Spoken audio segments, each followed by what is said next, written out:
Good morning. Now I think I'm unable to speak. Can you hear me?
Hello. Has it started? I am not able to hear anything.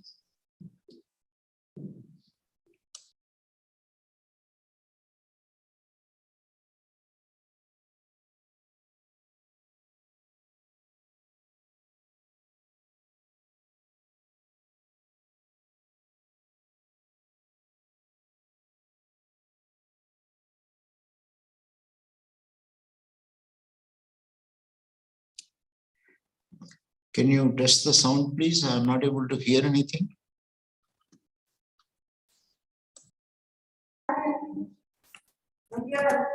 MC बोलेंगे तो अब देखो तो कोई काम नहीं करना 30 minute present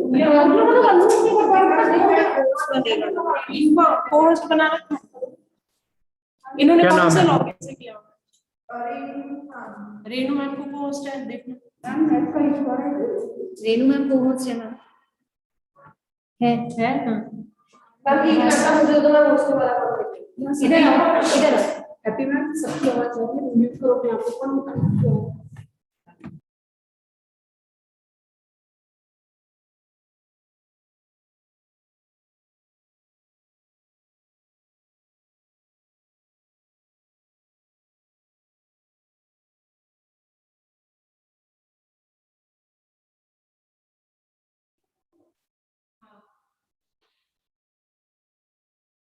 All our dreams can come true if we have the courage to pursue them.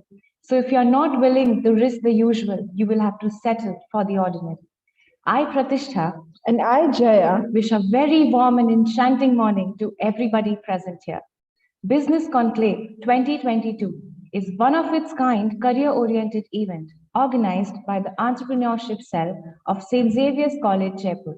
This year's theme, Ethical Recreation and Reinnovation of Business Practice, focuses on the socio-economic aspect of an enterprise and how it should work so as to create value today as well as in the future. In today's highly dynamic business scenario, the money part itself is not sufficient for a business to grow until and unless you take the world around you and thrive along on a journey towards success. Leadership is about making others better as a result of your presence and making sure that impact lasts in your absence. We have amongst us one such leader, Reverend Father Dr. Arokya Swami S.J. It would be our honor to hear a few words of enlightenment from you. A very good morning to each one of you. I'm happy to be here. And this warm morning, I would like to wish each one of you all the very best.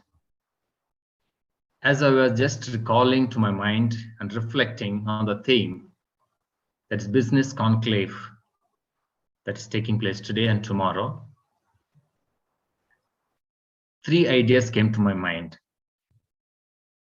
Usually, when you think of business, we can think that doing business is only to and purely to make money. There's one type of business possible. The second one is doing business ethically and to make money. A business which is ethically justified. And thirdly, one step further, doing business ethically to help the nation to develop for further growth and development. I'm sure all of us understand that we can do business at various levels. The third stage of business, which I personally feel and believe, needs to be emphasized and focused. Making profit, making money, more money is good, but doing it ethically and also to help the nation to develop. We need such business, we need such business enterprises. In that connection, I'm also reminded of APJ Abdul Kalam's speak 5 lines to yourself every morning. I think as we begin the session, this program, it's very nice to remind ourselves. It talks about 5 things. Firstly, God is always with us, with me. Ultimately, God is the creator, and all that we have is because of divine providence, divine gift. We cannot forget that. Therefore, the first thing is to remember that divine presence, the divine power, and to be grateful, and that divine is always with us. We cannot ignore that. Secondly, today is my day. To start the day, today is my day. Need not worry about others. Yes, I am there present and I make it my day. Thirdly, I am a winner. It's true. The world is not that easy, very complicated in present context. Yet, if I believe I am a winner, as it is possible. And fourthly, I am the best. Need not to compare oneself with others, because God has given all the talents, abilities, capabilities, skills, knowledge, and wisdom to be the best. And finally, I can do it.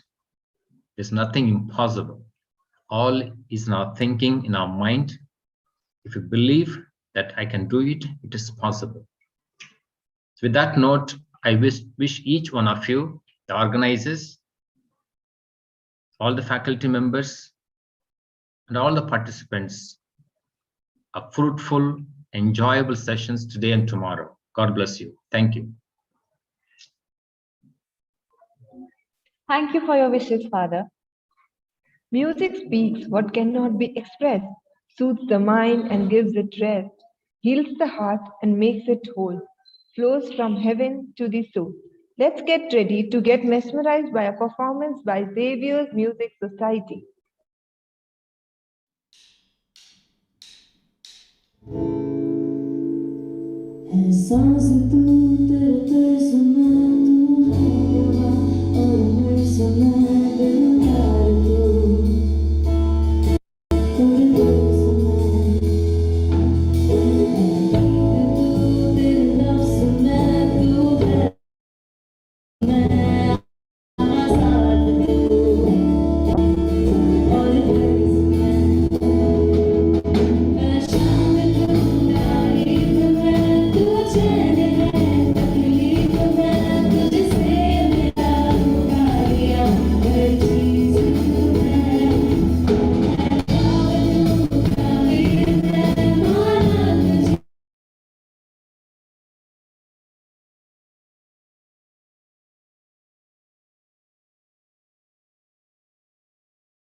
you, XMS, for such a thrilling performance. Leadership is the capacity to translate vision into reality, and our principal, Reverend Father Dr. A. Rex Angelo, SJ, is one such example. We request you, Father, to kindly address the gathering with a few words. Good morning to all of you. Professor T.V. Rao Garu, an eminent HR guru, well known all over India and abroad, and an illustrious alumnus of Andhra Loyola College, where I was teaching for many years, members of the department and my beloved students. It gives me great pleasure to see Professor T.V. Rao after a long time. It is said that non-human resources add to the cost of a product, whereas human resources add to the value of a product. Here with us, Professor T.V. Rao, who has added value to the entire sphere of HR. I have read some of his books and I also have listened to him. And he is a person who has acquired so much of skills with the interaction with the people, business people, and several others. As a result, he has got a good command over the latest in HR. When I asked Professor Leena to contact Professor T.V. Rao with a request to take part in our session, and I was quite aware that he was always associated with the big business people. But it is the greatness of Professor T.V. Rao to come down to college level to interact with the students. I am immensely pleased and I am very grateful to you, sir, for your readiness to come to the level of a college to share your vast knowledge. Professor T.V. Rao is not only an HR expert, he is first and foremost a good student when he studied in our college, and above all, an excellent human being.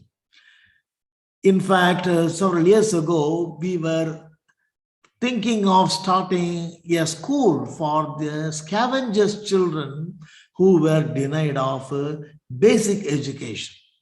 So the alumni of that college came together to start a school, free English medium school for the dropout children and especially children from the scavengers family. And I'm very happy and proud to say Professor T.V. Rao came forward generously with his donation, and it was because of such eminent people. Today, there are about 200 students getting free English medium education in that school in Vijayawada, Andhra Pradesh. We have scholars who are armchair philosophers who say great things, but we also have some organic intellectuals who have their feet on the ground, but their wings, their dreams, their aspirations take big wings into the sky, soaring into perfection. We have one such person, Professor T.V. Rao. Sir, I am immensely happy and proud to have you with us. Now, I want to congratulate the Department of BBA and also the ESL for having thought of this wonderful theme, ethical recreation and re-innovation of business tactics. Mahatma Gandhi, the father of our nation, once remarked, 7 things will destroy us. They are wealth without work, pleasure without conscience, knowledge without character, religion without sacrifice, politics without a principle, science without humanity, and finally, business without ethics.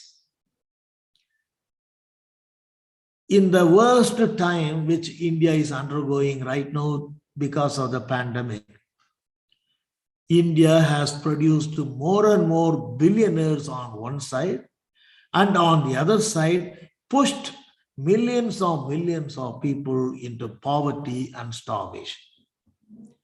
India cannot take credit in claiming that we have produced several billionaires and Mr. Adani is taking over Mr. Ambani and other things. It is a shameful fact that even in the 21st century, several children, several people, several rural folk have no food to eat because we run our businesses efficiently but without ethics. A takeaway of such programs, like such a business conclave, should open our eyes to see, as a fruit of listening to such eminent people like Professor T.V. Rao and others, we must know that we must practice ethics in our own lives, in our personal lives, in our day-to-day life, etc. So I am sure you will have a very fruitful, enlightening, and inspiring time with Professor T.V. Rao and others. I wish you all the best. Have a wonderful experience of learning. God bless you. Thank you so much, Father, for inspiring us with those motivating words. When everything seems to be going against you, remember that the airplane takes off.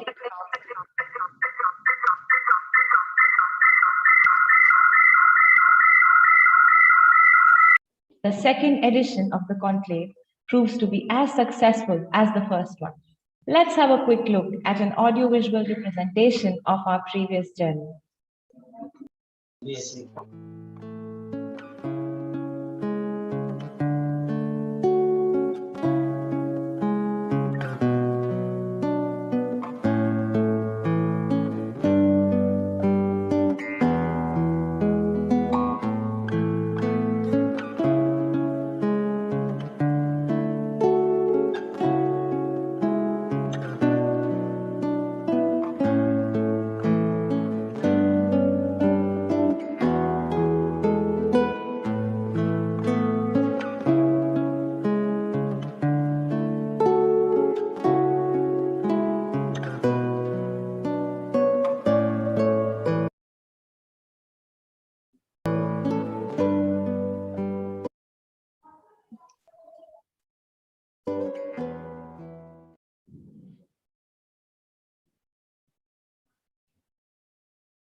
That was indeed a beautiful throwback of the conclave. A good leader takes little more than his share of blame and a little less than his share of credit. We at St. Xavier's consider ourselves fortunate to be guided by one such leader, Reverend Father Dr. Raymond Cherubin, SJ, Vice Principal and Administrator. We request you, Father, to kindly address the audience.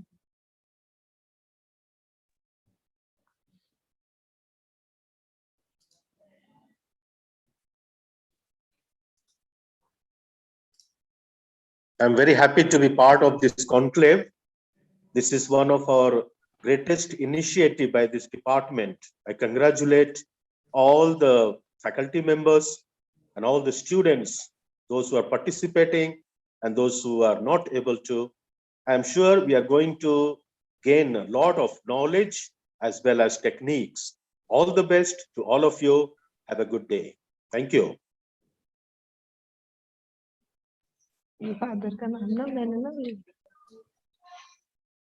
Thank you, Father, for enlightening the room with your inspiring words. Train people well enough so they can leave. Treat them well enough so they don't want to. And that is what human resource is about. Our speaker for today, Professor T.V. Rao, is an Indian human resource development professional, management consultant, author, and a speaker. Sir is currently the chairman of TVRNS Ahmedabad. He was a professor at the Indian Institute of Management, Ahmedabad, for over 20 years. During the last 3 decades, has been popularizing the methodology of developing leadership through feedback by known people. He has also conducted over hundreds of workshops in the last 30 years in India, Thailand, Philippines, Nigeria, Sri Lanka, and Egypt. Let's have a look at his journey through a video.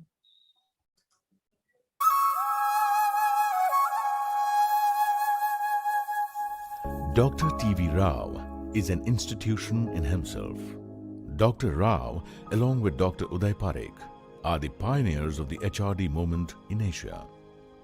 It was they who gave a new focus and meaning to the human resources function. Began its journey in mid-70s.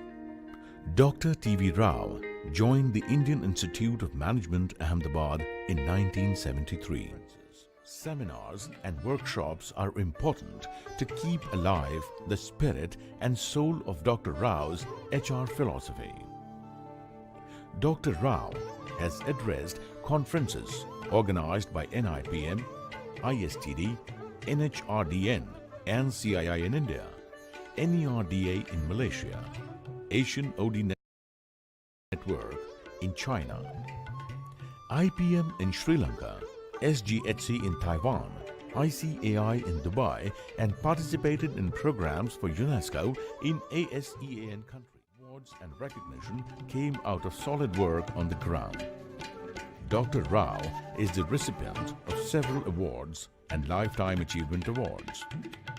Association of Indian Management Schools awarded him the prestigious Ravi Mathai Fellow. Professional bodies like NHRDN, Asian OD Network and various institutions showered recognition on Dr. T.V. Rao. Kids have gone by since then, but the legend, Dr. T.V. Rao, continues tirelessly.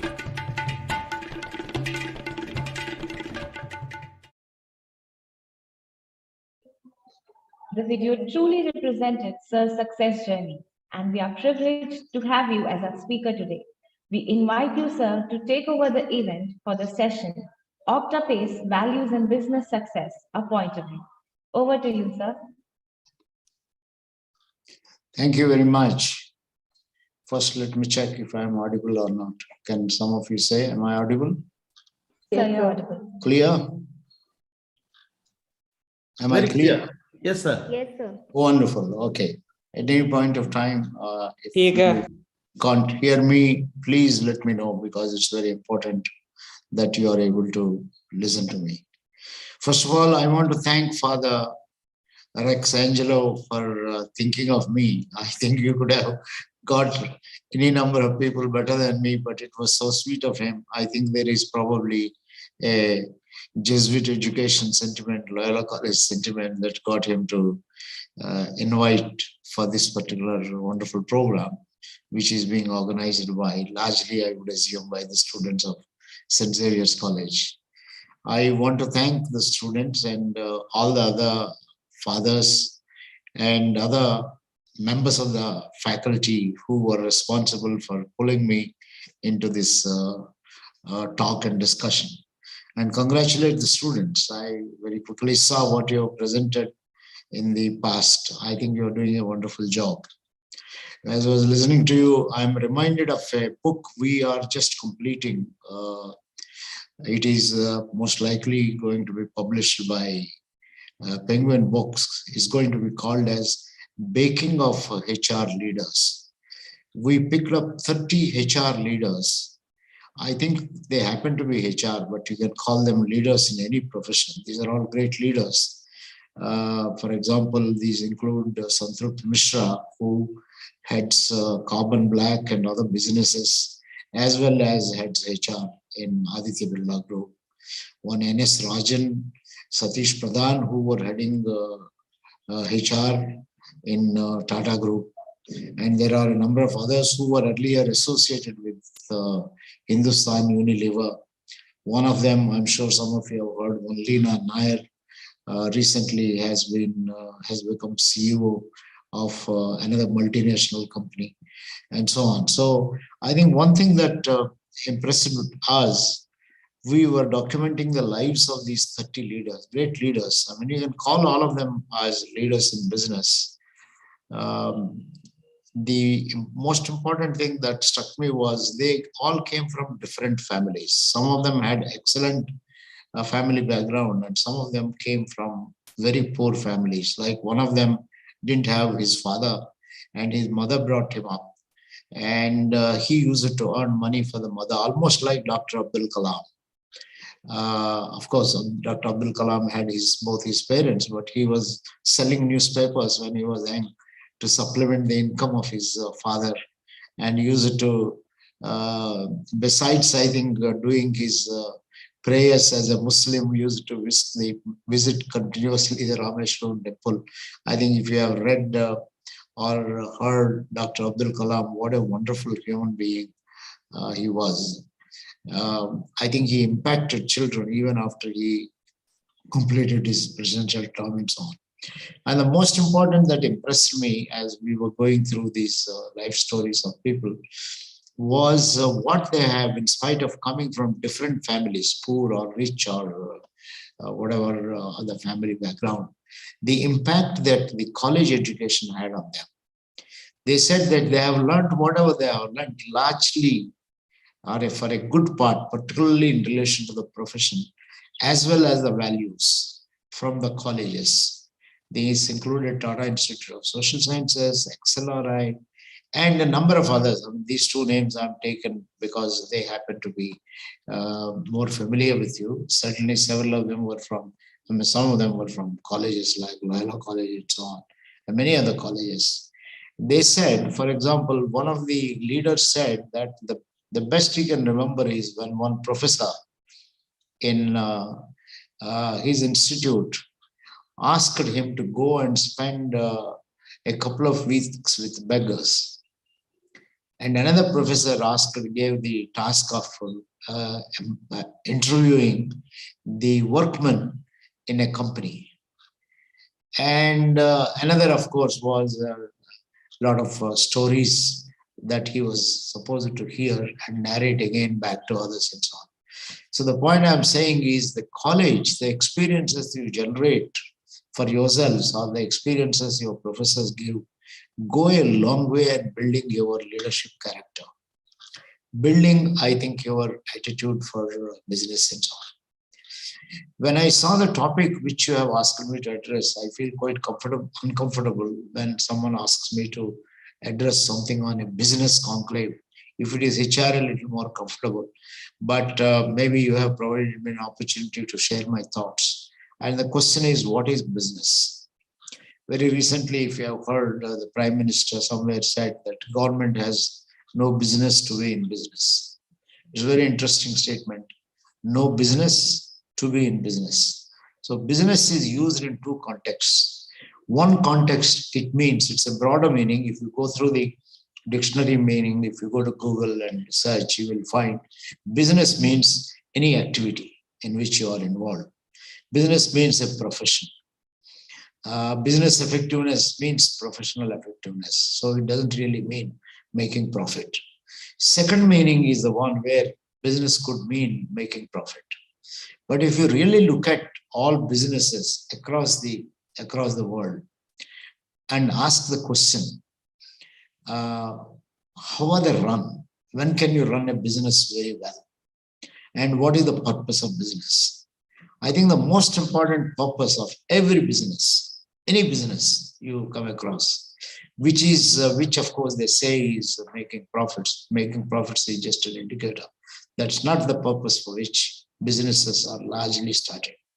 If anyone starts a business with only making money, then at some point of time, that person or set of persons will either change for something else, or if they don't change, they are not likely to continue long.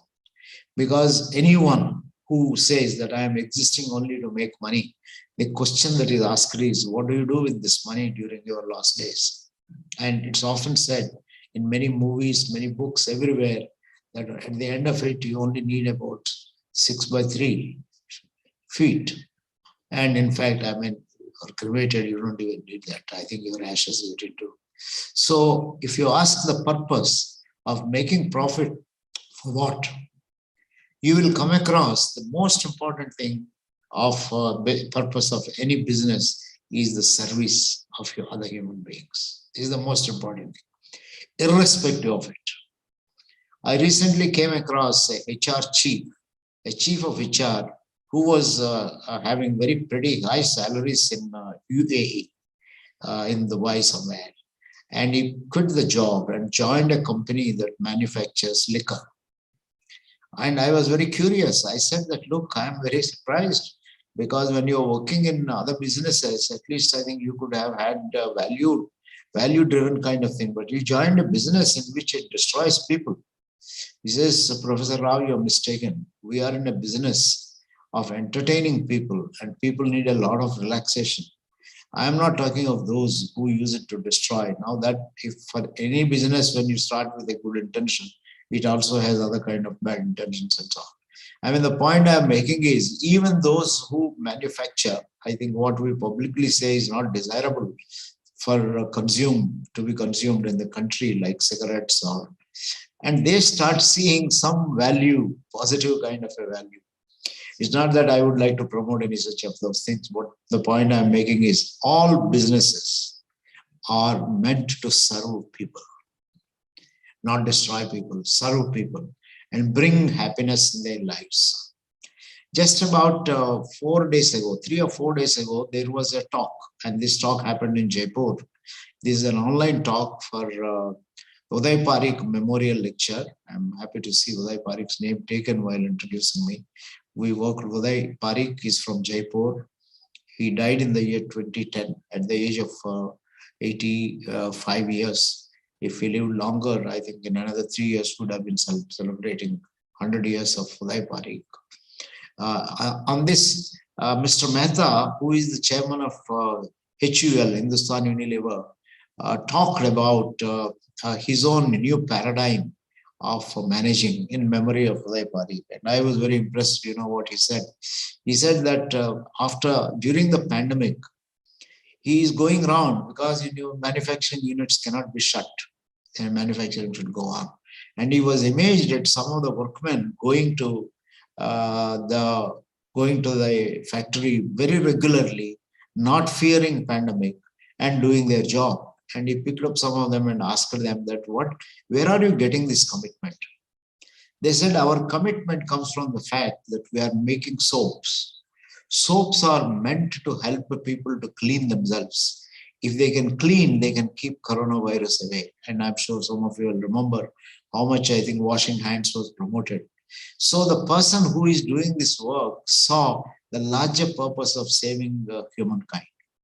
Any business you look at, any other business you look at, whether it is automobiles or telecommunications, or of course nowadays, I'm sure most of you realize, the biggest business industry in the US, and it is also happening in India, is the health business. Health was never a business. We never conceived health as a business. Hospitals were never started to make money. But you see, it is business. If you don't generate money, you cannot build hospitals. Even a person like Dr. Devi Shetty, I'm sure some of you know the story of Dr. Devi Shetty. The reason why he went into the profession of being in medicine, surgery, was that he saw his father die of heart problems. And he said that I want to make hospitals which are affordable by people and bring down the costs of heart surgery. You only should listen to Devi Shetty, who also happens to be chairman of the Indian Institute of Management in Bangalore. I think it's very interesting the way he has been started. He has started so many Narayan Hridayalayas. Like that, you will find many, you may call them corporate hospitals. Some of them are not really corporate hospitals. But whether you are a corporate hospital or not, you can't just say that I don't care, I don't want to make money. Money is a tool. Money is not an end. Money is a tool if you want to make your services available. You have to grow, you have to expand. But when money becomes the main objective, then your organization gets doomed. I think this is the most important lesson that you can draw from any of the corporations. Any corporations where the top man becomes greedy, the family becomes greedy, and forgets about the purpose of serving others, then you are going to have trouble. So nowadays, I think any management book, if you look at, they are talking of one thing, and that is, please remind people that they are not coming to office just to collect their salaries. It's not. They don't work for collecting salaries. They work for making a difference in the lives of others. What a beautiful thing, because people should be reminded constantly of the purpose. Otherwise, the work they do, the small thing, inserting a nut and bolt or routine way, sewing something or making a carpet or making something or other, I think that is meant to serve a larger kind of a purpose. This is what is missing in business, that we forget that every small thing that is done by every small man. In my office in Ahmedabad, I have a lift operator, and his business is only to keep operating the lift, go up and go down, go up and go down. You can see the number of times he goes up and down in a, let's say, in a 10-hour day. In fact, they work a lot more than many of us. I think he may be working for about 12 hours a day. You keep wondering how much boring this particular person. But this gentleman can tell you the history of every single person existing in that particular building. Because he strikes a conversation, he gets to know about them, and he knows that who is willing to rent out that particular place, and he tries to spread the word to other people. He makes his life exciting. He's only a lift operator. He makes his life exciting by making it very purposeful. So anyone can make his or her life very purposeful by paying attention to the larger purpose that one is serving. And that is what in the inaugural remarks Father mentioned while inaugurating this. I think he mentioned about the 4 things that one can remember and so on. So this is a very important thing in value. Always understand the purpose for which you are a particular organ, wherever you work. And second thing is, it is not important to have. I have Father Rex mentioned about some of the books. One of the books I've written is on effective people.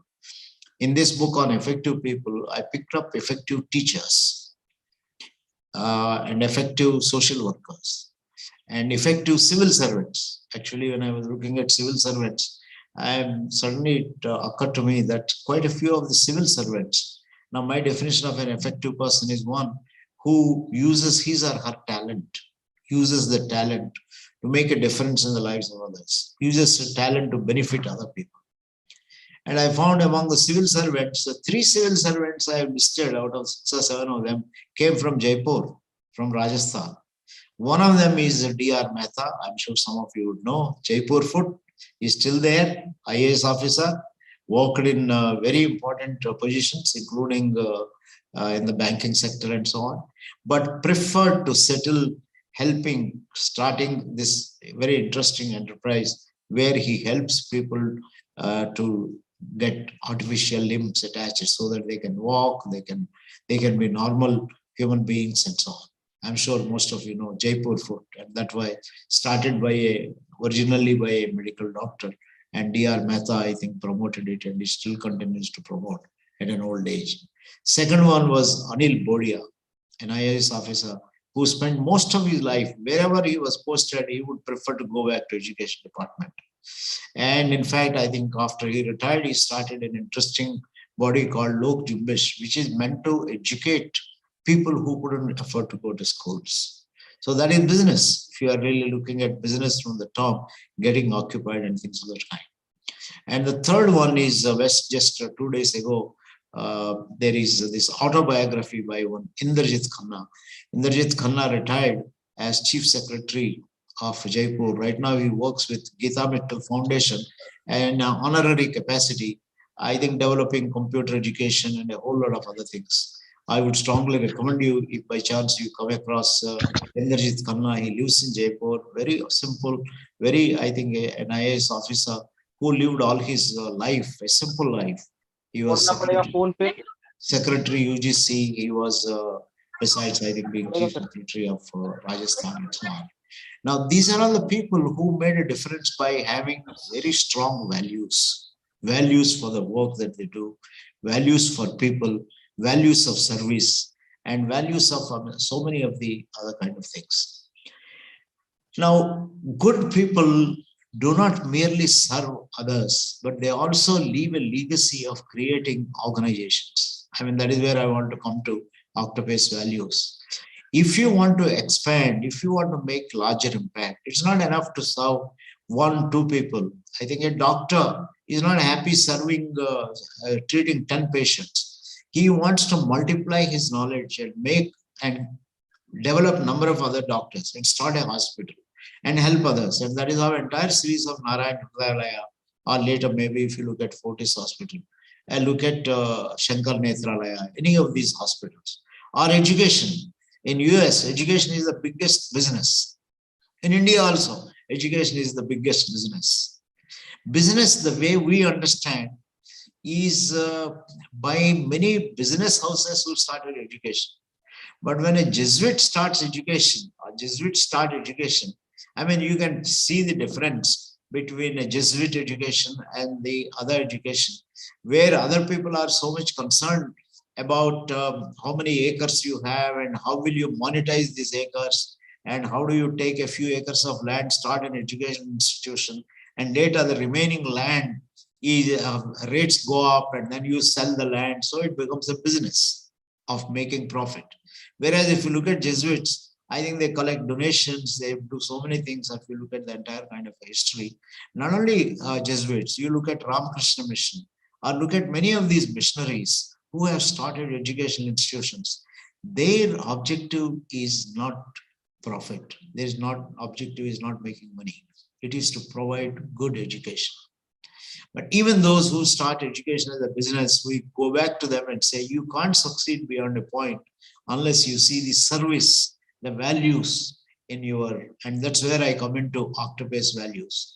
Whether you are focused on service or focused on making money, if you want to grow, if you want to expand, you have to make sure that you are serving the larger purpose of people. Because I think as both the fathers have mentioned, this world, if you really look at, just yesterday I was listening to an interesting lecture talk by one Dr. Trilochan Shastri. Trilochan Shastri, I must tell you, was a student of IIM Ahmedabad. Later he became a professor at IIM Ahmedabad.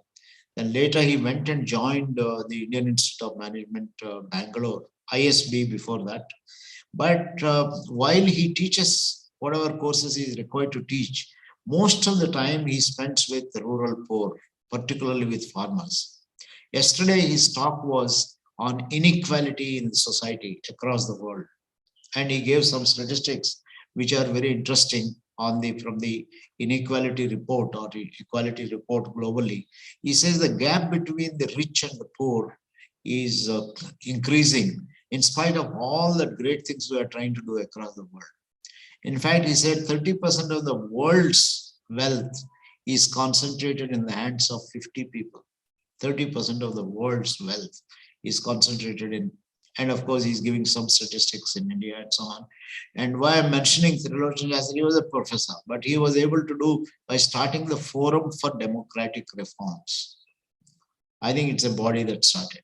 So whatever is the profession in which you are, I think you are interested in the society, then you build organizations, you build institutions. They're like the Forum for Democratic Reforms.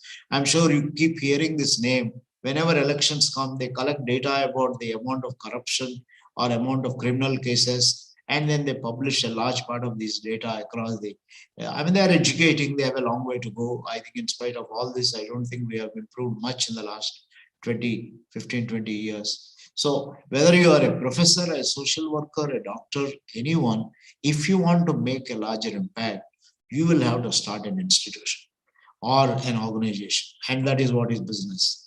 And when you start an institution or an organization, you want to expand, because the desire to expand means you have succeeded. You want to improve, enhance your impact. You want many others to get benefited by whatever services you are doing. That is where I think Octopus comes in. No organization, no business, no college, no institution, no hospital, no social work institution, no government can run well without what I would say as certain orientations and certain beliefs. And this is what I call them as Octopus values. Octopus values. I mean, because please remember, all of you remember, organizations of people, institutions of people. Your own institution, St. Xavier College, is people. First, the people who founded it, the people who are running it, the priests, the faculty members, and all the support staff who are making sure that you get a good education in the chemistry lab, organizing the laboratory, or making sure that the classroom is kept clean, making sure books are available, making sure, I think, they properly account for whatever fee that you pay, and distribute scholarships and so on. They are all people. Professors are very important parts of these people, extremely important parts of these people, because they are the ones who impart education. The management is certainly an important part. Their style, their values, they are all. The same thing in a hospital, and the same thing in a business enterprise, whether it is a hotel or it is a manufacturing company that makes textiles, makes gas, makes petrol, makes anything. All businesses, if they have to expand, have to bank on talent, people, because business means people get involved in certain activities which are supposed to benefit other people. The other people we call by different names, customers, marketing, and so many disciplines are there to study these customers. Those beneficiaries, if an NGO is doing this, you don't call them you beneficiaries. For government, you call them citizens. Okay, but they are all people. People create work and activities to make these services available to other people, so that ultimately there is peace, there is stability, there is growth, there is happiness. The purpose of life is to make everyone happy, make everyone have a very satisfying kind of a life, feel that one is meaningfully contributing to something. If that is so, how do you run an organization effectively? How do you run a business effectively? Now, Octopus, let me explain. Octopus values means, Octopus is an acronym. O stands for openness. Octopus. O stands for openness. Now, I'll explain one word by word, because it's a value. Openness as a value in a classroom means the teacher is open to comments and suggestions and feedback by the students.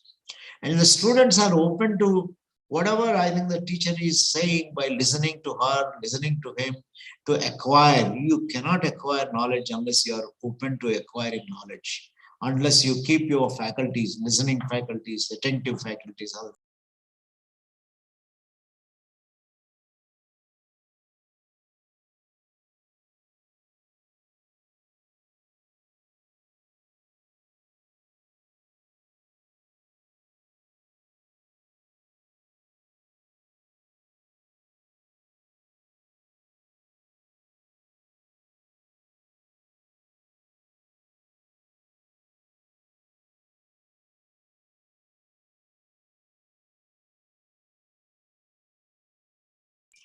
What happened is, have I got muted out? Hello, can you hear me now? Yes, You're sir. audible now. Did I get muted out? When did I get muted out?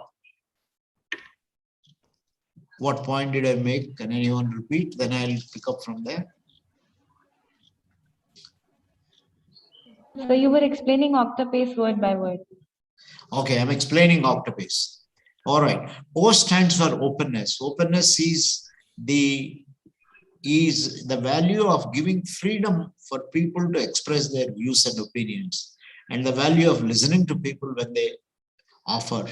Now, that is the way any organization, a hospital, a business house, you have suggestion schemes in business houses, if you have a lot of meetings. I think the culture, Octopus as a value means people here feel free to express their views. Expressing views does not mean you insist on everyone following your views. No one can follow the views of everyone. But if you don't encourage people to express views, no creativity will come out. That's why it's very important to have openness in climate. I think you can, as I'm talking, those of you who are in St. Xavier's College, assess your own institution, your own classroom for openness. How open is our classroom? It doesn't mean that every student will keep on talking and then there is no opportunity for the professor to talk. I think the professor should talk for maybe, I think in a hour's lecture, talk for about 40 minutes, 45 minutes, maybe 15 minutes, 50 minutes. Because if the students are totally new to this subject, you may even talk for 50 minutes, but in between you keep asking a question. Have you understood? Do you want me to explain anything? That is openness. So you are open to check how well you are progressing. Similarly, the students are open to learn. They are listening attentively. They come prepared. They do all the homework that is required. The same thing in an organization. Openness means a supervisor is willing to listen to juniors, and juniors are willing to listen to the supervisor, and so on and so forth. Openness helps people to express their talent to the maximum. The second point in Octopage, C stands for collaboration. Please remember, in this world, no work can be accomplished by one person alone. Everything has to be done is teamwork. It's all teamwork. A college runs by a team, a hospital runs by a team, or businesses also run by team. No one individual runs the entire kind of a corporation. So it is important to feel that I am not the only one. There are other people. I need to respect other people. I need to help other people. If I don't do my job, other person suffers. And I am also willing to receive input from the other person. And I should be willing to give inputs to the other person. Collaboration and teamwork. I think very unfortunately, this is one thing which is missing in most part of our country, because our country by nature is a divisive country. Why divisive? Because we are multilingual, too many castes, too many religions, too many beliefs. So we normally tend to look at each other. First, I think you ask the name. And the moment you say the name, I am so and so, or you start saying, oh, you are a Rao, or you are Shankaran, you must be from South India. So immediately you have certain images. Or you are, let us say, you are Dubey, or you are from Bihar, you have an image. So, or you are Thomas, or you are a Christian, or you are a Muslim, and therefore you have an image. So very unfortunately, what happens is the moment you look at people, not as people, but by virtue of a caste, religion, etc., I think we already waste a lot of our time, because our perception biases come into picture. And once these biases come, objectivity is lost. Once objectivity is lost, we start fighting. So that is why I think somebody wrote an interesting book on Indians. He called it Argumentative Indians. Indians keep on arguing with each other. Why? Because we have points of view based on, I think, our own perceptions. I think this is not right. I think, remember, all of us belong to the same race, all of human beings. It doesn't matter what caste you belong, what community you belong, where you belong, you are a human being. All, I mean, irrespective of the religion you are, all people are God's children. Everyone is made by the God, whatever name that you have given. You are all. So if that is so, why don't you, as long as you live here, those few years, it's a journey, you live here, why don't you treat the other person with respect? Why do you have to keep on fighting for something or the other? I think I'm saying this because this is a big problem in organizations. Forget about educational institutions. Educational institutions are lucky, except in the recent past, I think even there some parts, I think they started unnecessarily dividing themselves. Otherwise, you see, educational institutions are far better because we forget about our identity outside the class. Once you come to the class, we are all learners. But in industry, it is very interesting.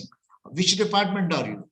Oh, finance department. Immediately an image comes. Oh, finance department. You are a very, you could be a very cranky fellow, counting everything in money. Or you are HR. Oh my God, what is the next rule you are going to pass? Or you are from logistics. Oh, the logistics is not working. I never get my things on time. There's so much of bureaucracy. So look at it. I think the moment you look at different departments, you are dividing. That is why we say, no, sorry, I think you have to grow beyond this. And that's why we suggest job rotation.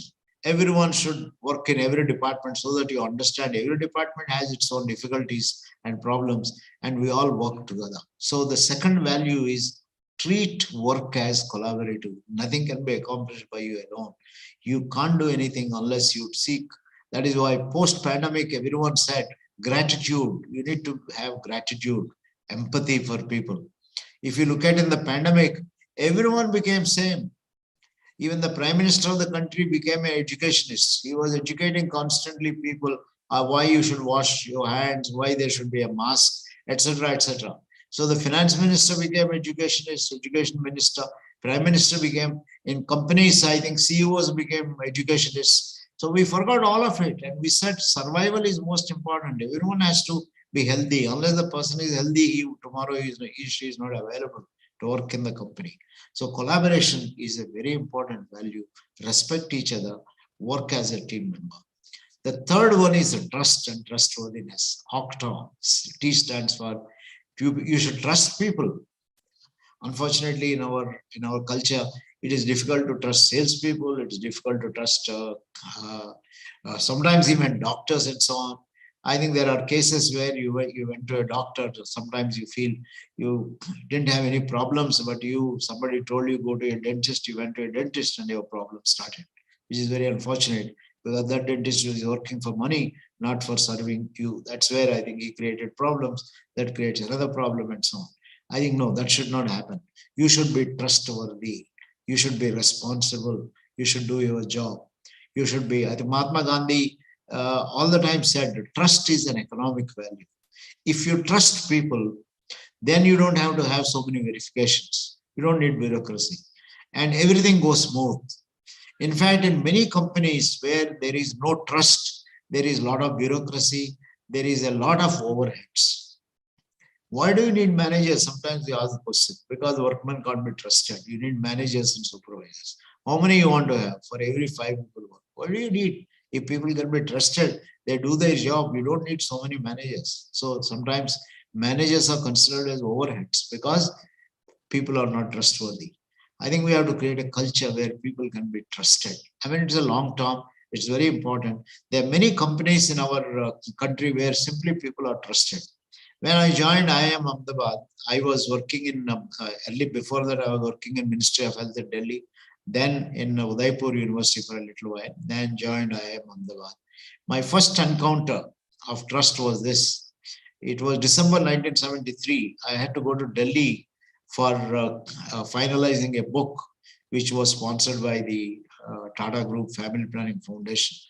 And the first thing I had to do is when you are in Ahmedabad and you have to travel to Delhi, then you should inform if you are absent for 2 to 3 days, the director, and take his permission. So I went and asked a colleague of mine, is there some kind of a leave of absence or letter or application form? He said, for what for? I'm going to Delhi for 3 days and so I have to apply for leave. He said, no need. What do I do? No, you just tell your secretary, your stenotypist. What do you mean? I mean, are you saying that my secretary is my director? He said, yes, if you want to treat that way, because this institute trusts you. Only when the director needs you, he will call up your secretary to ask, where is Professor T.V. Rao? And it is trusted. Until today, I think IIM Ahmedabad continues with this culture. You only fill a form if you have some advance to be taken and it has to be accounted in the books of accounts. Otherwise, I think you are simply trusted. You inform that this is the kind of work that you're doing, but that is there anyway in your annual plans and things like that. If you trust, a lot of overheads are reduced and the entire atmosphere is different. Whether it is a college or an institution like IIM or a business house, trusting people means everything goes automatically. People have new respect. OCTA, A stands for autonomy. Every person should have some freedom to operate on his or her own, freedom to do a job so that you can give your best in whatever you are doing. You can say that, look, this is something which I have done at my discretion. This is where I made a difference. So that you have that sense of feeling, sense of contributing and so on. So A stands for autonomy. Every job should give you some opportunity to be autonomous. Like in colleges, it's you not only follow syllabus, you go beyond the syllabus. That is the autonomy that the college has to teach and so on. And for a learner, you also learn not only what is taught in syllabus, something more. Everyone should have some certain amount of autonomy as a value. In businesses, if you have autonomy, I think the businesses are likely to grow because commitment of people are likely to be high. PACE, P stands for proaction. Every business should provide an opportunity for people to take initiative. If people don't take initiative, the best in them cannot come out. That's a good way of talent management. Proactivity, P for proactivity or initiative, self-initiated activities. So that is what makes an organization to be more creative and so on. The second A stands for authenticity. Every person should be authentic. Don't say one thing but feel another thing inside. Authentic means sharing your feelings transparently. One doesn't have to keep on searching. Arey, you said this, but did you really mean it? I want to understand. Then you are wasting the time of each other. But if everyone speaks his or her feelings freely, I think then you are authentic or transparent, which is very important. And the C, the last C stands for confrontation. When problems come up, you confront, you talk to people, you say, you don't want to talk behind people, you talk in front of them so that your voices are heard and then it can be sorted out. Even if it is not sorted out, it doesn't matter. You can always hold your view and say that, look, I don't agree with it, but I follow the discipline that is required. And the last part of Octopace is experimentation. Every business should offer opportunity for people to try out new things in their own. A driver can keep taking new routes. A driver can keep trying new things to the extent within the discipline and so on. I think these friends, if you really look at these values, if where people are, I mean, it's like Tagore's poem, where people are free to express their views and opinions, where people treat each other with respect and collaborate with each other and see themselves as a member of the team, where people can be trusted and they are trustworthy, where every person has an opportunity to do certain things on his or her own, and where people can take initiative and make things happen, and where people can confront when problems occur, and where people can experiment and so on. So if we put all these Octopace values, that is the best way to use the talent that is available in business. Because remember, business is people. There can be no business done without people, and businesses are meant for people. And if people are working to serve other kind of people, every person in the part of his or her life wants to contribute his best, her best, irrespective of the context in which you are. You are in an educational institute, in a classroom, in an NGO, and so on. You are doing your best. Very recently, I visited an NGO by name. Some of you, I think, may be aware, may have heard of this DHAN Foundation. DHAN, Development of Human Action. This is a foundation started in Madurai, Tamil Nadu. I visited a group of people. These are largely groups of women who improved their own lot. About 30 of them I visited near Tumkur, closer to Bangalore. And these people have been working for the last 10 to 15 years. And what DHAN Foundation does is, they enrolls a group of 10 people and forms them into a self-help group and educates them about facilities that are available, that are given by the government, that are given by the banks, gets them to start economic activities. And they are not paid by anyone. Ultimately, whatever the DHAN Foundation volunteers get comes out of the money earned by income earned by these self-help groups. Now, the self-help groups, I think I started taking money to build a house, but with the help of the house, educated the children. In the last 15 years, they have improved a lot. Everyone also saves some money, and the interest goes back to the team and so on. So it's very interesting to see the DHAN Foundation lifting almost about 5 lakhs of people out of poverty, and 25 lakhs of people in different places they are working. And they started without a single pie. And their salaries are all met by either, I think, some verticals, which are some donors here and there, but largely by these houses and so on. So I think it shows that if people are determined, even the poorest of the poor can change their own livelihood, because if they take initiative, they need a little bit of education, and that is entrepreneurship. What DHAN is doing is a lot of social entrepreneurship. And I've come across many social entrepreneurs who start with very, very limited amount of resources, but they multiply and they make a difference. And where is this coming from? This is all coming from the talent of people. So I want to conclude by saying that people are born talented. We are all talented. Every one of you is talented. If the talent has to be exploited for your own good and for the good of the society, you need to be open, you need to be collaborative, you need to be trusting and trustworthy, honor your commitments, you need to be authentic, you need to be proactive, you need to be, when issues arise, confronting, not damaging the peace and order, but just confronting in terms of stating whatever, and you need to be experimenting.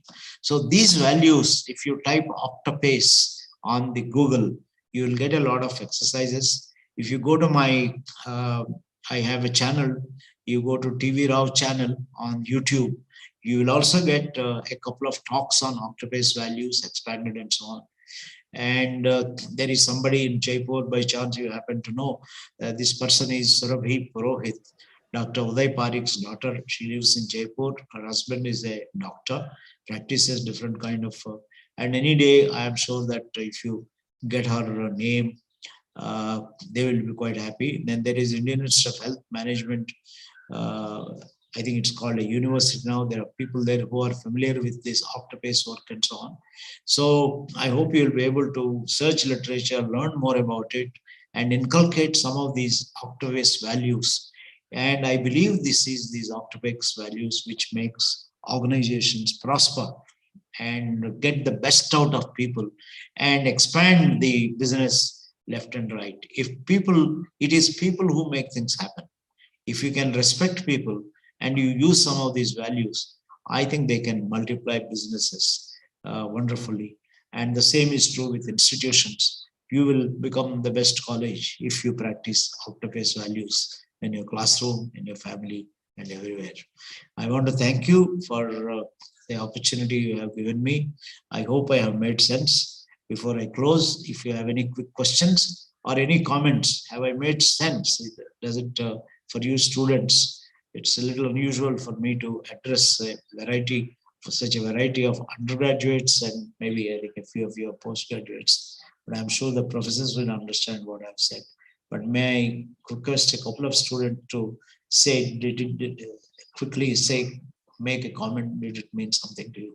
Thank you very much, Father Rex Angelo. Thank you very much, all the fathers and all the professors there, faculty and students for listening to whatever little view and experiences I had to share. Yeah, thank you. That was indeed a very informative and inspiring session, sir. We hope everyone in this room gained a lot. Thank you, sir, for providing us with this opportunity to learn from you. We have a few questions for you, sir. Wonderful. How to survive in a mixed environment or workplace when you are an introvert? When you are an Introvert. introvert, I want to say that there is a point of view which says that introverts have their own advantages. One of the advantages introverts have, they are reflective people. They don't mix easily. They don't go around, I think, talking to, and they're not available for social interactions largely. So I would say if you are an introvert, you have a good news that even if you are an introvert, you can be on LinkedIn, you can be on Facebook, and organizations or institutions that recognize this, I think provide opportunities for people. If you can't speak, you can write. If you don't mix around, because work from home has made everyone an introvert. So don't worry, I think you are in good company. So my suggestion is that do not put limitations on yourself by saying that I'm an introvert, therefore I don't want to mix with people. You don't have to mix with people. You can write, you can comment, you have many instruments of communicating. Introverts communicate, but largely they communicate to themselves. I think once in a while, I think you communicate 6 days in a week to yourself, but one day you communicate with others. You put some discipline on it, and then you will start discovering the moment you start enjoying this, I think you are totally in a different world. Sometimes I feel I started as an introvert. I was never an extrovert, but I can't believe I have written 60 books. I mean, it's just you enjoy it, then you start writing it, you talk about it. Yeah. Another question. So the second question is, if an employee is disheartened and not satisfied with his or her pay, how can the HR department motivate him? If an employee is not satisfied with what? His pay scale. Pay scale. Yeah. What can the HR department do? I think HR department's job is to constantly, number one, educate every people, every person, the sources of happiness. Most people, the source of unhappiness is from within. That comes from comparisons in India. I told you India is classificatory. We classify people. So most often people are unhappy not for what they are not getting, but what their neighbor is getting. Okay. One, my suggestion to HR department is, please do not use this so-called forced distribution for incentives. I think an incentive should be whenever a good behavior occurs, the person should be. So people should feel that if I do a good thing, I will be recognized and rewarded. So examine your personal policies and educate people and work with them, because I believe, to me, in my view, HR people are also spiritual gurus. But unfortunately, many HR people turn themselves off. They derive power out of putting rules. They pick up a rule book and say, this is a rule book, so I can't help you. That is the worst thing that you can do a human being, to treat him as a number. So for HR people, don't treat human beings as numbers. Listen to them, listen to their grievance, be I think a spiritual coach, counselor, and help the person to recognize. So what? If you are unhappy because you are not getting the pay that you deserve, what are you going to do yourself? How do you treat this unhappiness? How do you use the unhappiness as a source of energy to improve your lot? You can't change the caste, community, etc. of the neighboring supervisors who may have been favorable to somebody else. Okay, forget about that. And the more you think of it, the more poison you are drinking. I think HR has to help people recognize the poison they are drinking by comparing with each other. This is what I would say. Yeah. Thank you so much, sir, for answering the students' queries so wonderfully. It was a very inspiring session. We are fortunate to have you as our speaker today, sir. Thank you for being with us today. Thank you very much, and all the best, all success, great success for your this conference 2 days. Thank you so much. Thank sir. you. Thank you. The most prominent women leaders show the importance of honesty, courage, impact, and decisive action in leadership. We feel very fortunate to have someone of her credentials and background leading our business department. We take honor to invite the head of the Department of Business Administration, Dr. Leena Sharma. Over to you, ma'am. Let me first thank you. I'm so privileged to have, I'm so feeling proud that we have such a resource person, and it's my privilege that I am listening live from Dr. T.V. Rao sir. We being student of T.V. Rao sir, we have grown with our studies by taking inspirations from your book. So I am thankful greatly on the behalf of my department, all the faculties and the students, that such a big personality in the management world we have taken such inspirations from your words. We will definitely imbibe the Octopace values in our lives, in our education institutions, in the professional setup. Thank you so much, sir, for being here. Let me first now thank Almighty God for giving this today's occasion a resounding success. We are planning to have 2-day rigorous learning activities and academic curricular activities for the department. So we are very much thankful to the management for trusting us and always helping us to conduct such academic endeavors. Thank you, Reverend Father Aruk Swami, our rector, for your blessings and inspirations. Yes, of course, a pillar of strength and motivation, Reverend Dr. A. Rex Angelo, our principal, always guide and inspire us by his enthusiastic support. And I would especially like to thank Father for recommending T.V. Rao sir for us so that we can get such inspiration and knowledge from his words. Our heartfelt thanks to Reverend Father Raymond Cherubin, our Vice Principal, always motivating and guiding us and support by the administrative work. And I'd like to just highlight the academic activity this event is for. The entrepreneurship cell is divided into 4 clubs or mini cells like marketing, HR, finance, and also the ethical and spiritual cell. And by combining all the activities and shaping the activities in such a way that the students, they groom in a way that they become a student with having that after-pace value. So with the theme that if we can incorporate all the business tactics by the ethical and the spiritual context, we are planning for these 2 days activities. I would like to congratulate my team of students, my team of staff, my faculty coordinators, that they are doing such a laborious work by organizing such activities.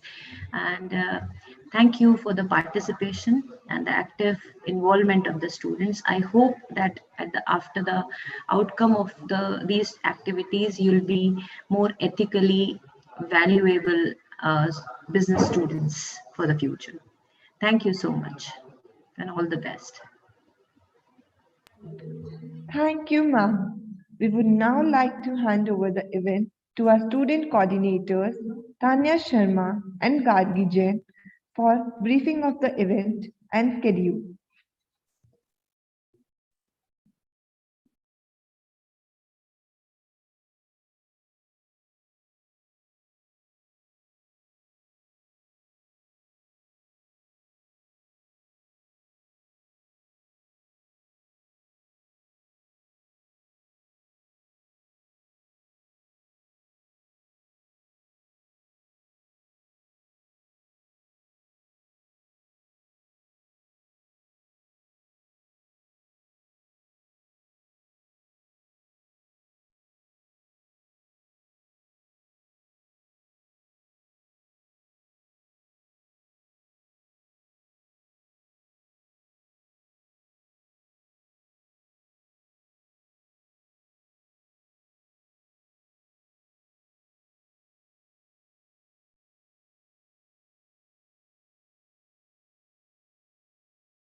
Are we audible now?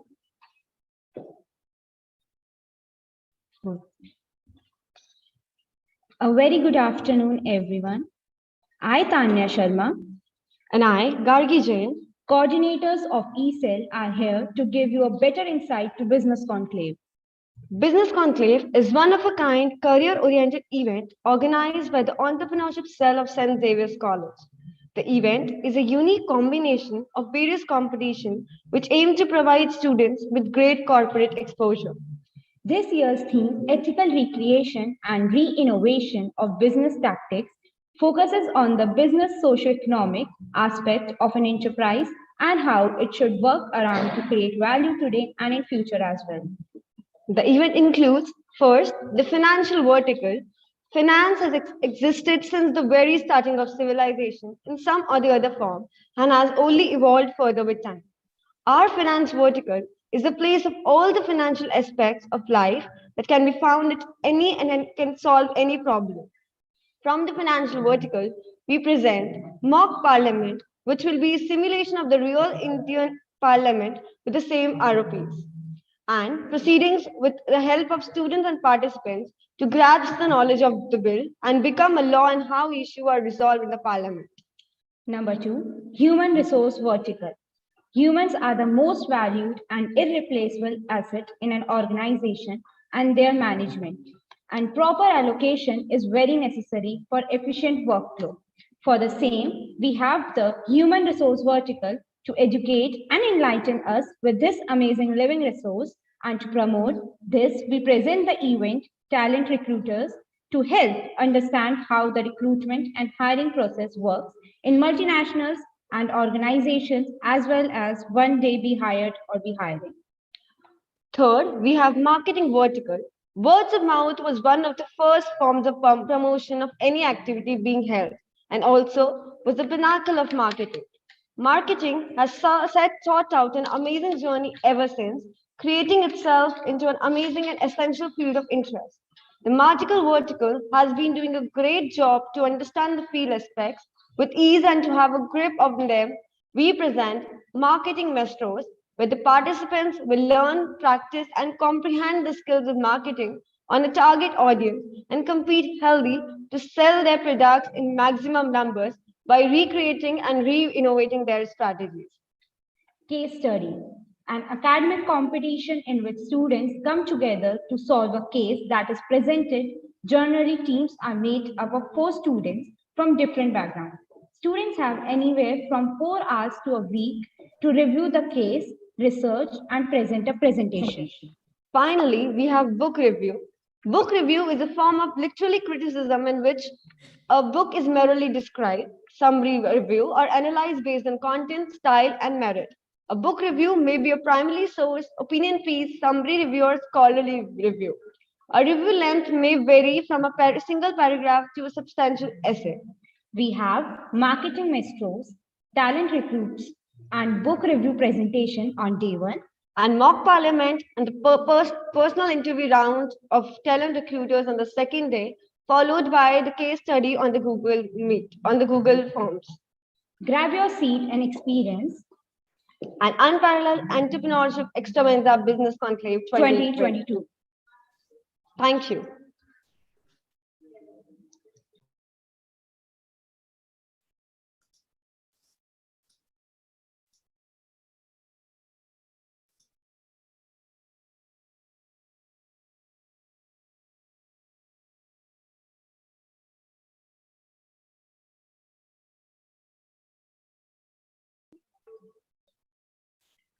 Thank you, coordinators. Now, I would like to invite Reverend Father Dr. A. Rex Angelo, S.J., for declaring the Business Conclave 22 open. Good morning again, one and all.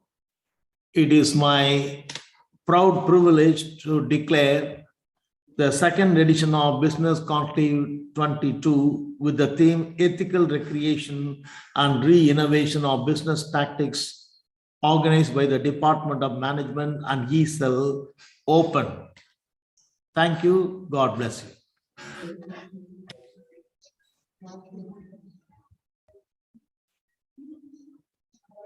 Thank you for your best wishes, Father. Marketing is an important aspect for every business, and so we have our first event, Marketing Maestro. I would like to call upon the event MOC, Dhruv Natia, to take over.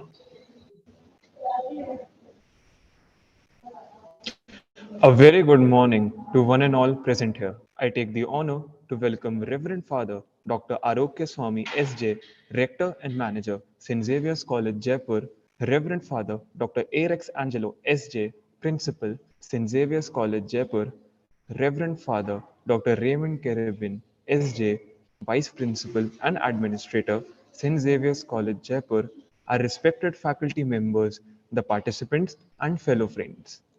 I, Dhruv Natia, welcome you all to the first event of Business Conclave, Marketing Maestros, presented by the marketing vertical of the entrepreneurship cell of St. Xavier's College, Jaipur. Business Conclave is one of a kind, career-oriented event organized by the E-Cell, which aims to provide students with the great corporate exposure and help them by enhancing their managerial skills. This year's theme, Ethical Recreation and Re-Innovation of Business Tactics, focuses on the socio-economic aspect of an enterprise and how it should work in order to create value for today and tomorrow. In the present business scenario, marketing skills are essential. Marketing is the way that allows you to tell or describe your product to an audience. Keeping this in mind, we present to you Marketing Maestros, a visionary activity where participants' marketing knowledge will be tested through an interactive quiz and a case study derived from examples of companies which have failed in marketing. I would now like to introduce our judge for today's event, Ms. Monica Mangal. MBA, she has an MBA in Finance and Marketing and has been associated with ICICI Bank since 2006, handling liability operations at Jaipur as Chief Manager. I thank you for your presence here today, ma'am. I now take great pleasure in introducing the participants for today's event.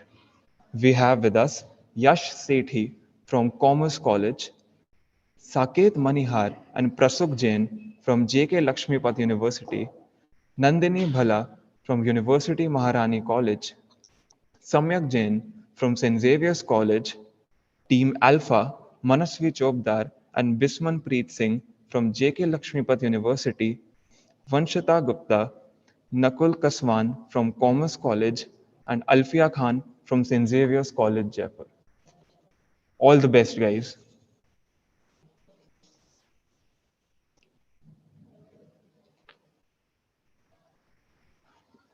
Wait, second round? You must be wondering where the first round went. Do not worry, as this is not a mistake. I would like to inform you all that the first round, that is, the quiz round, was conducted before the event itself. Yes, it was a pre-event round. The participants displayed their knowledge in the field of marketing by tackling some challenging marketing questions. Moving into the second round, the presentation round, many companies are even selling soil through marketing. But there have also been many companies who failed despite having really good products due to ineffective marketing. The qualifying teams of round one will get a chance to frame their thoughts on it, and they will compete with each other on the grounds of presentation of their respective case studies.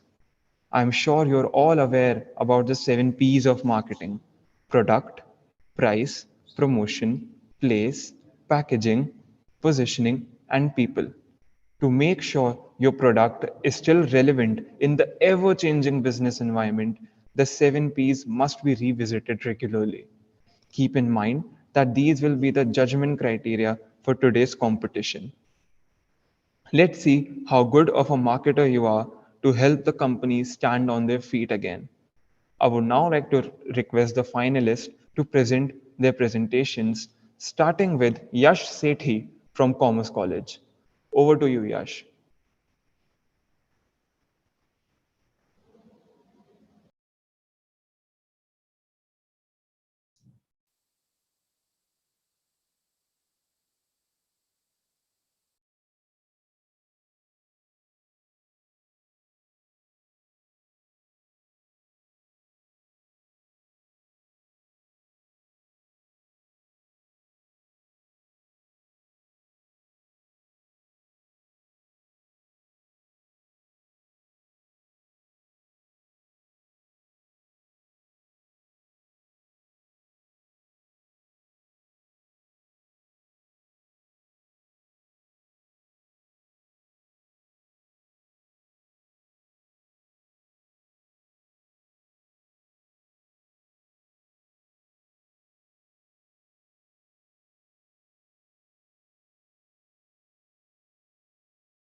Yash,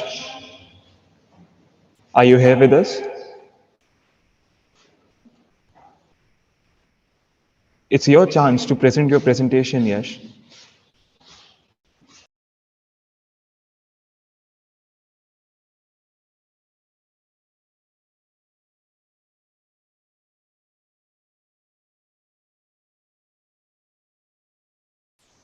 Okay. I would now like to call our second participant,